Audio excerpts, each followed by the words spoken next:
YouTube, it's Failure here, and welcome to the second stage of this year's Tour de France, the Failure Way. The second stage will be from York to Sheffield, and today we'll see a bunch of the punchers trying to get away. And the final 6 kilometers we have Côte de Bradfield. On Côte de Bradfield there is a 25% incline over 80 meters, so look out for Simon Gerrans, Jan Bakelants and Thomas Verclair. I think these three guys will play a big part of today's stage, but yesterday we saw that Mark Cavendish was in form. He managed to win without a lead-out train, so if he manages to survive the final climb, I think that Mark Cavendish also has a chance of winning today's stage, but we'll see what happens when we get into the race.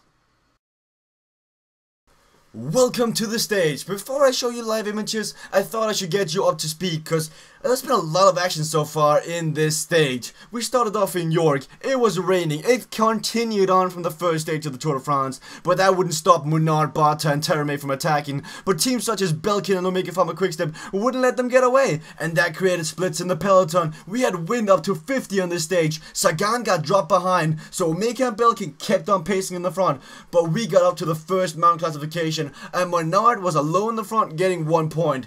And then we got established breakaway. Menard got caught, so that meant that Cyril Gautier and Husowski got to stay in the breakaway together as a two-man breakaway. They came up to the first category 3 of the day. Cyril Gautier getting 2 points and Husowski getting 1 point. Then they came up to the next classification, the next mountain sprint, which was the category 4, where Husowski got 1 point. Then to the next category 4, which was literally seconds after, Cyril Gautier took that one and took 1 point. Then we came to the only intermediate sprint of the day, and Peter Sagan took 20 points, beating Mark Cavendish, who only got 17 points, and Husarski got 15 points. Then, when they got caught, Albacini, Chavanel, Mercato, and Slagter attacked away, and they were away up to the next mountain, where TJ Slagter took all the mountain points, and that brings us so far to this stage. Quite a lot of action, and you're joining me with the final 50 kilometers so far of the second stage, and that's quite a lot of action. In the front we still have Mercado. Mercado's been dropped from the other three breakaways. TJ Slagter, Tom Slagter, my bad, Mikel Albacini and Sylvain Chavanel have a 40-second gap down to Machado, and it looks like Machado will be caught by the breakaway. He is giving up his thought, but as you see down here, we see Cavendish and company setting a high pace. I think that Cavendish really wants this jersey today. He's looking really good. When you take a look at all the other guys, it's really spread out. Today's wind has really had an impact, and we'll be seeing people coming in pieces. I doubt the final peloton will be consisting of more than 30 people. I just don't see it. But guys, I think it's time for a commercial break, and then we'll come back with the final kilometers. Do you love the Tour de France? And are you going on vacation? Well, welcome to the club. Good news for you are though that go subscribe to the Cycling Up PT YouTube channel, Vimeo channel, and Daily Motion channel to make sure to stay up to date with real life racing, and you'll be able to catch every single stage of the Tour de France right here. Watch on screen. Cycling Up PT on YouTube, Cycling Up PT on Daily Motion, and Cycling Hub on Vimeo. Go subscribe now and don't ever miss a race again. We're within the final 35 kilometers, and in the break, Tom Slagter and Sylvain Chavanel has left Mikel Albacini behind, and they're going for these mountain classification points. Chavanel really wants his jersey, and it looks like he'll be the guy going first over this category 4 climb, but a category 4 climb only gives 1 point, and Tom Slagter is still in the lead in that jersey. Meanwhile, down the peloton, we see some of the GC contenders setting up the pace. We see Tinkoff Saxo Bank is nicely represented in the front, also Astana with Fulsa and Kanker sitting nicely in the front, and Richie Porte, Froome's lieutenant, is also sitting all the way in the front. And I think it's time for the main contenders, or the main GC contenders, to think about their positioning, because with all the pacing and wind there's been so far in this stage, they gotta be marked. They have to be marked so far. I don't think they have full energy left, so a decisive attack in today's stage could give you a lot of time. So let's see if any of the big favorites are really gonna make a move, or any of the sprinters feeling good, because this is not typically Cavendish and Kittel terrain. Probably could be Greipel's terrain, but I don't see. I see him out here. I see Van den Broek out here, but I don't see Greipel anywhere. So he might not be feeling that well so far.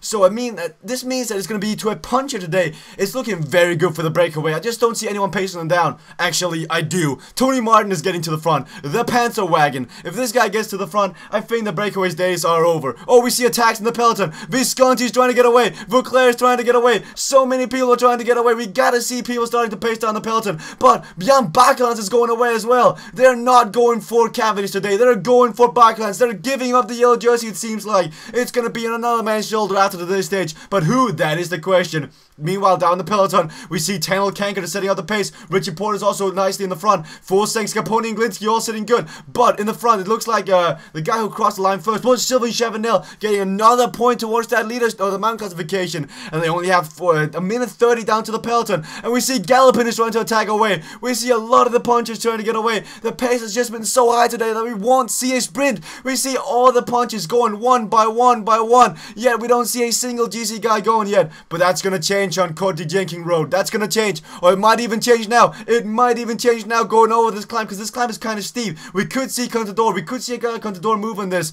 but how is it gonna be though? We see Tony Martin is getting to the front, even though they have Jan Bakelans in the front. Tony Martin is getting to the front, and we have now a 6-man group in the front. Visconti's up here, Alpecini's trying to attack. They all want to get these jerseys. Meanwhile, down the peloton, we don't see anyone doing anything. Nobody's attacking. Nobody's willing to do anything. We still see Cavendish surviving. Let's take a look how much time they have in the front. Visconti's going first over this one, but that means that Tom Yelder-Slagter is going to be in that mountain classification tomorrow. They've got a minute and 50 seconds. It looks like they'll be able to win the stage today. I don't see anyone else being able to contend for it, unless that would mean a guy like Peter Sagan would have to bring his entire team to the front and start pacing, but I just don't see that. I just don't see that. And Tinkoff Saxo Bank have no intention on taking the jersey on the second stage. Tinkoff Saxo Bank, I think they would like to take the jersey on the final week. Having the jersey from the second stage could be nice PR wise, but energy wise for your riders, that is not good. You want them to be fully recuperated and ready to go in the final week, and they're not that if you have to keep on pacing breakaways down. In the front though, Thomas Vauclair is looking good. Bakelans and Visconti also both looking good. Nobody is pacing in the peloton. It's only Astana, and we actually see that Mendes is now going to the front. Will we see Team Neta trying to pull something off? They're bringing 4 guys to the front. Is this to help Leopold Koenig? Leopold Koenig could be having golden legs today. That could be a guy who could be willing to win today's stage, but they would really have to set a pace though. In the front, Thomas Vauclair has left Visconti behind. Thomas Vauclair has left Visconti behind. He's riding for that yellow jersey. He wants to get that yellow jersey. I thought a guy like Mark Cavendish would really be strong for today's stage, but it does not look like he's willing to do it. 8 kilometers to go. The breakaway has 3 minutes. Nobody are willing to pace down the breakaway, and it looks like it's going to be between Vauclair and Visconti in the front. 7 kilometers to go. Who's it going to be? Visconti or Vauclair? They're going over Cody Jenkins Road now. You gotta make a decisive move now. Let's take a look down the peloton. We could see a bunch of riders attacking now. We're going over here. We're going over Cody Jenkins Road. You gotta be awake now. You have to be awake, because you could see guys attacking. In the front, though, Thomas Vauclair is apparently alone. No, he's not. He's still 40 seconds up there, and the peloton's catching up. The peloton is catching up. They're catching in. Only 2 minutes different, though. We see Mendes going. Fulsang's getting to the front. So many teams are just wanting to get to the front. This climb is making head on so many people. And Mendes and Barta have made the gap. Mendes and Barta have made a gap. And can Contador pull something off? Can Contador pull something off and get away from the peloton? No, it does not look like it. But meanwhile, in the front, it looks like it's going to be a mass sprint. No, it's not. Vauclair has pulled away. Vauclair has pulled away, and Cancellara is trying to get up there. We have to go back to the peloton though. The peloton's where it's at for all the GC contenders. Oh, it's going to be a good sprint between those guys. But in the front, Thomas Vauclair is going to raise his arms and take the yellow jersey on the second stage of the Tour de France. This is going to be such a relief for him. And Cancellara is so close yet so far away. And Galopin in 3rd place, but Thomas Vauclair taking it. Jan Bakelans failing. Here we have the 3 contenders getting nowhere. Meanwhile, down the peloton, everyone is sprinting for dear life. They just want to finish on today's stage without using any energy. But this is Cavendish giving up the yellow jersey to Thomas Vauclair.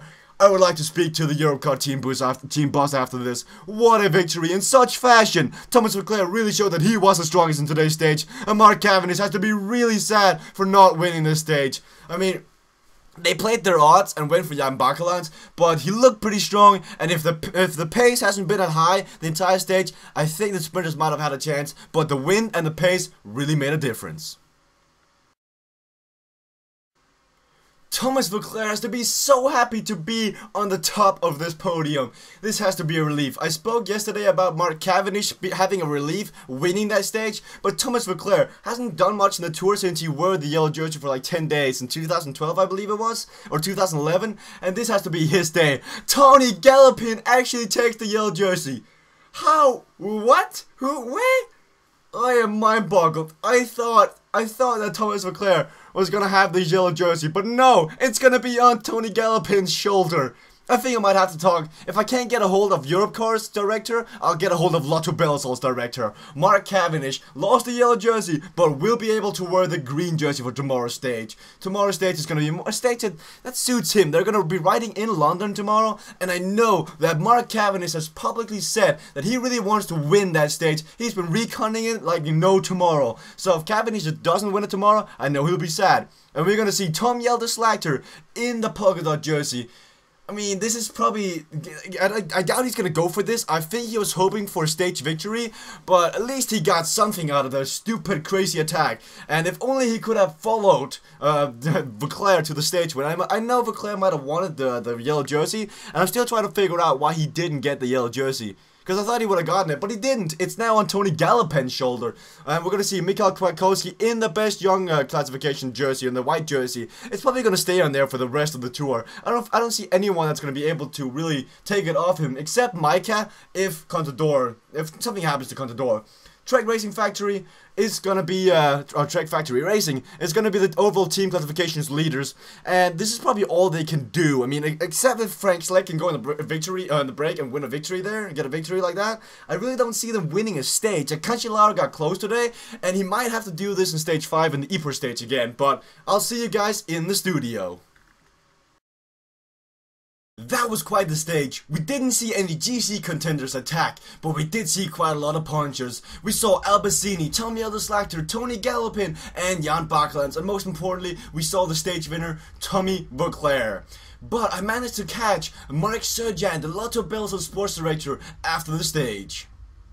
We are proud to wear the yellow jersey. It came quite unexpected. After yesterday's mess, our chances of getting the jersey didn't look good. Tony is quite an all-arounder. I believe he can keep the jersey until the first Manta stage. Then Jürgen will take it from him. Mark Surjan sounded pretty comfortably when he spoke about Tony Galopin's chances of keeping the yellow jersey, and of course, his little remark about Jürgen van den Broek taking the jersey away from him on the first mountain stage didn't hurt at all. But guys, that was the second stage of this year's Tour de France, the fairway. Please leave a like, please leave a comment. I want to hear what you guys think of this new format. I put a lot of effort into this, so I would like some feedback, guys. Thank you guys for watching, and see you guys in tomorrow's stage.